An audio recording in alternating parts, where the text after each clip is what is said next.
So he's not talking about the fight against racism, he's talking about the BLM as an organisation and the Marxist thugs, the Marxist terrorist group known as Antifa. Perfect. So a lifetime of dedication to the Catholic Church, and you make one statement that upsets the progressives and the bishop falls over and removes you from your seat. But how should we consider such bishops? Oh, Bob, tell us, Bob. They are the surrender monkeys of the church. So what I want to talk about, ladies and gentlemen, is the fact that we are seeing BLM and Antifa attacking Christian monuments in the United States of America. Recently, BLM protests have sought to pull down and destroy Christian monuments in the United States. Antifa have gone into Christian churches whilst they have been worshipping on a Sunday and disrupting acts of Christian worship. Antifa and the BLM protesters set fire to the church across the way from Washington State. Monuments and statues honouring Our Lady, Mary, and our Lord Jesus Christ have been defiled by paint and acids. And the response of the Catholic bishops has been pathetic and muted. They have been pathetic and muted. That's right. One such example is that a Catholic priest in the state of Indiana has been suspended by his bishop. Why, Bob? Father Ted Rothrock has been suspended by his bishop for writing the following. Go on, Bob. The brutal murder of a black man has sparked a landslide of reaction to the alleged systematic racism in America, the priest wrote. We are being told that the scars of race relations in this country are really unhealed, wounds that continue to fester and putrefy. Amputation is required. Reforms must be sweeping and immediate to crush the rising wave of racism that pervades the nation and perverts the body politic. What would the great visionary leaders of the past be contributing to the discussion at this point in time? Would men like Frederick Douglass and the Reverend King, both men of deep faith, be throwing bombs or even marching in the streets? On the Black Lives Matter movement, the priest asked, do those Black Lives Matter really matter to the community organisers promoting their agenda? Is Antifa concerned with the defeat of fascist right-wing nationalism or more interested in establishment of a left-wing global nationalism? Who are the real racists and the purveyors of hate? The priest continued. You shall know them by their works. They are wolves in wolves' clothing, masked thieves and bandits seeking only to devour the life of the poor and profit from the fear of others. They are maggots and parasites at best, feeding off the isolation of addiction and broken families and offering to replace any current frustration and anxiety with more misery and great resentment.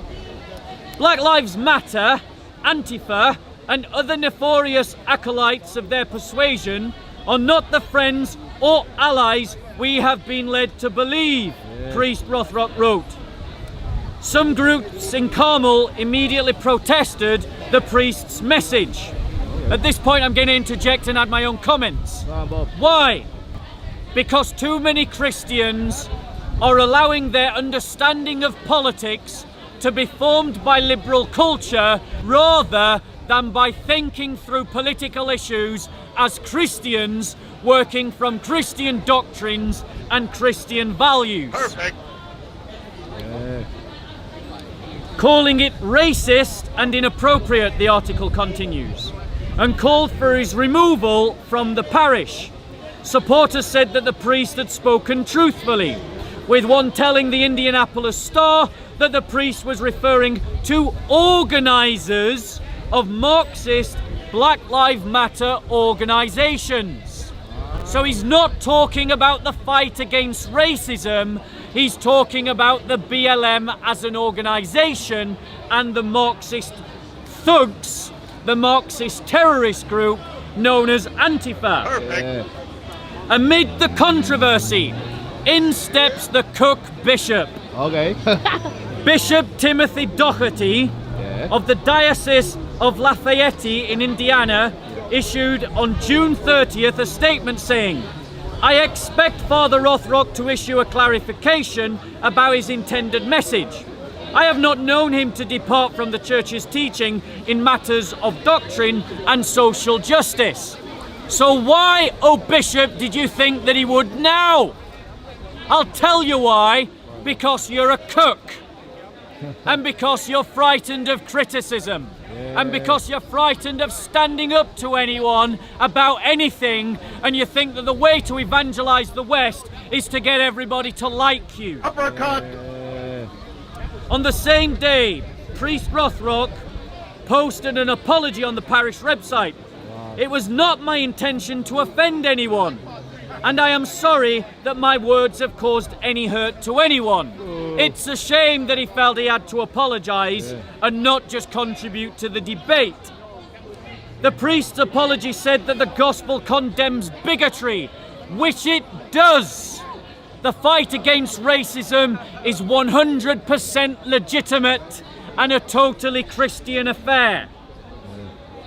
According to the Indianapolis Star, adding that we must also be fully aware that there are those who would distort the gospel for their own misguided purposes.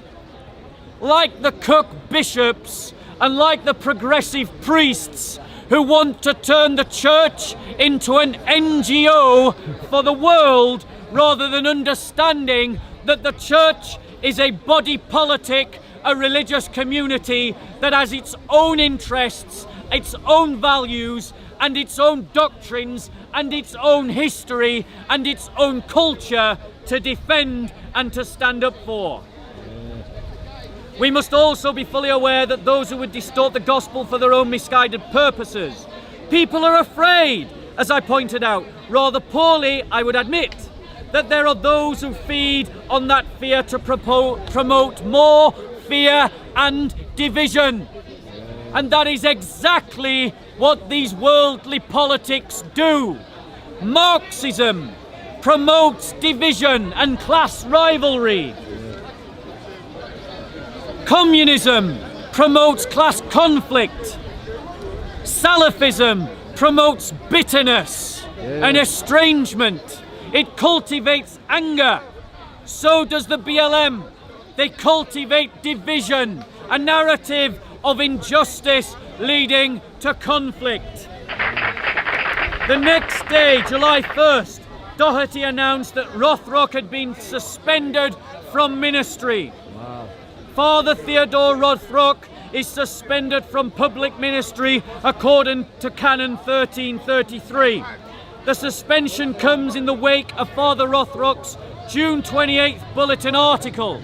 So a lifetime of dedication to the Catholic Church, and you make one statement that upsets the progressives, and the bishop falls over and removes you from your seat. Why does he do it? He did it because a little bit of progressive pressure was applied on him.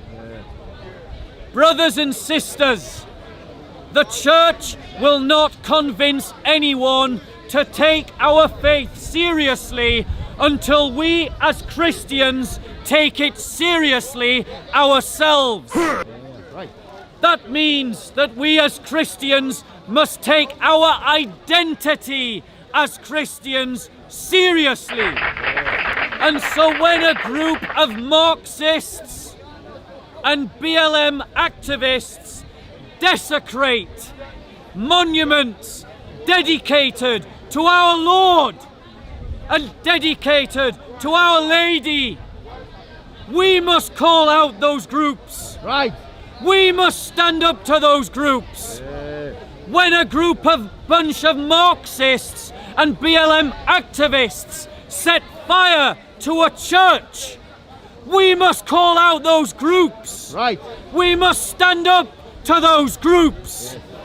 When a group of Antifa activists enter into a church and disrupt Christian worship inside the church, we must call out those groups. We must. We must stand up to those groups. Right.